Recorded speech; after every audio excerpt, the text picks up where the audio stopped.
I'm going to talk to you about something important on that last episode here in just a second. But after trying to do business for about 2.5 hours in Europe today, doing a simple task that should be relatively easy. And, when you do business in Europe and many other places, there's a lot of roadblocks. This is the one thing the US is really good at. It's good at money. It's good at business. And, that just makes life a lot easier in so many ways. Now, granted, the US is bad at a lot of things. The food supply is certainly poison in the US.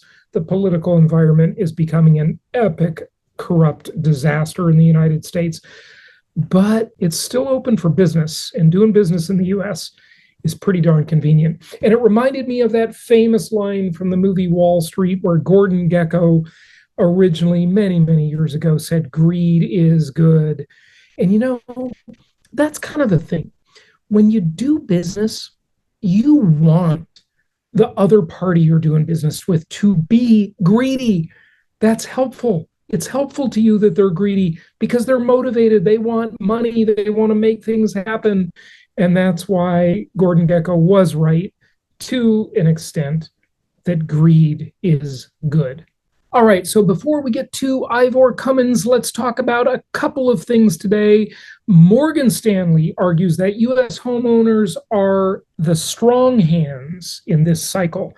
We talked about this before, and again, I think this is so true. The homeowners are in such good shape. All of those crash bros out there waiting for the crash that just never seems to come.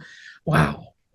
It's just really true. Rapidly deteriorating affordability has already caused significant decreases in housing activity. In fact, we got some new news about that today. Sales volume is really, really down. Inventory is picking up a bit more. We've got some higher inventory numbers, but still we are way off the mark in terms of being in any sort of market where inventory is historically high. It's still historically low.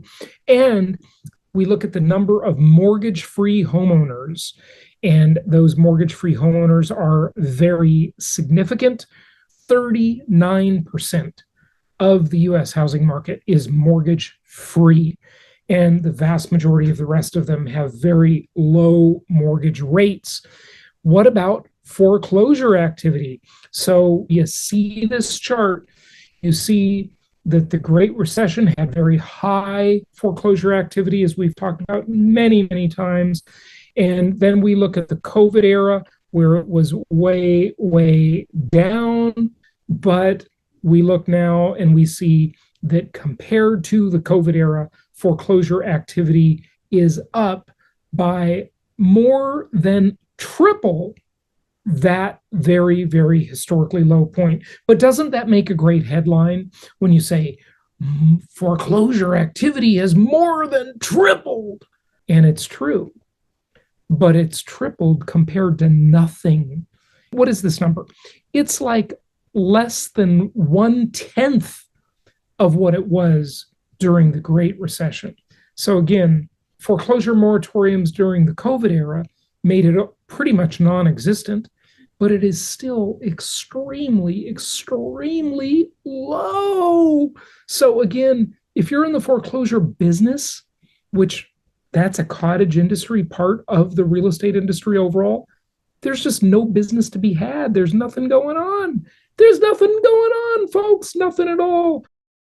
Now, Baselane, our sponsor, it is the number one banking platform built for real estate investors. It's banking, online rent collection, bookkeeping, tax reporting, analytics, and more. You can enjoy real-time cash flow analytics on your properties. You can get ready for tax season with automated bookkeeping and financial statements ready for your CPA. Join more than 40,000 real estate investors who trust Baselane to manage their rental property finances. Go to baselane.com/Jason for a chance to win a $500 Amazon gift card. Okay, be sure to join us for our monthly Wednesday Zoom meetings, jasonhartman.com/Wednesday.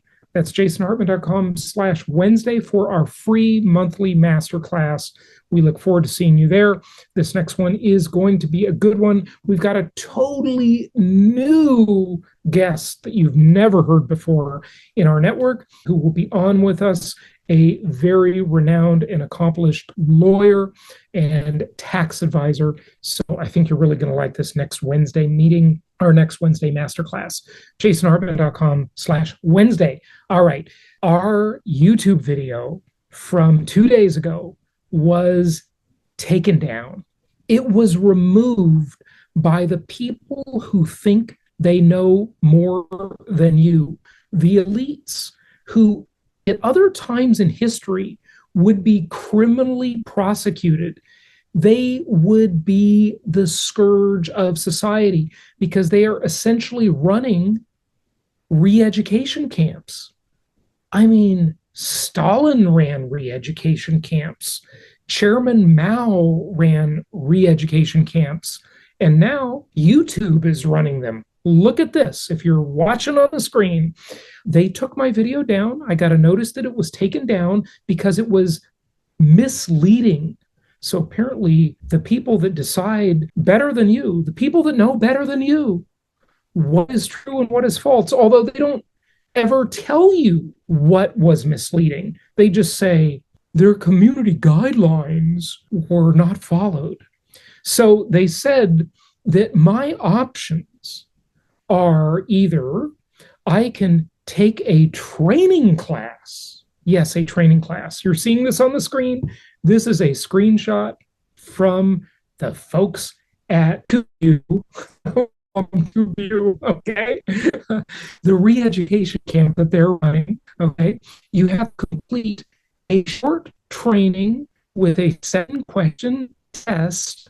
If you violate this policy again within 90 days, you will get a strike. If you violate a different policy, you'll get a warning. Oh, that's so generous of them. Wow, I guess they're going to let me survive if I go to the re-education camp, if I get sent away. Did that happen to Jack Ma? Yeah, that's what we're all wondering, okay? And then you can still decide later to appeal. Oh, you do get to appeal, but you get to appeal to their secret mystery star chamber where there's no due process. There's no governmental oversight. In fact, there's no oversight by anybody, just these criminals that think they know better than all of us, than all of you. That's who's running things. Remember, you can never evaluate what you can't see and what you can't hear. And that's what they're doing. They're creating memory holes in history so they can decide what you get to think and believe. These are the thought police. These are exactly what Orwell told us about when he wrote the book back in 1948 called 1984. Wow. Scary stuff, folks. Scary stuff. So what is a conspiracy theorist? Well, it's nothing but a derogatory term for a person who researches a subject and then uses logic and critical thinking to form an educated opinion instead of just blindly believing whatever they see on their television. Think about that. Memes. A short meme can really convey a lot of meaning in a short thing.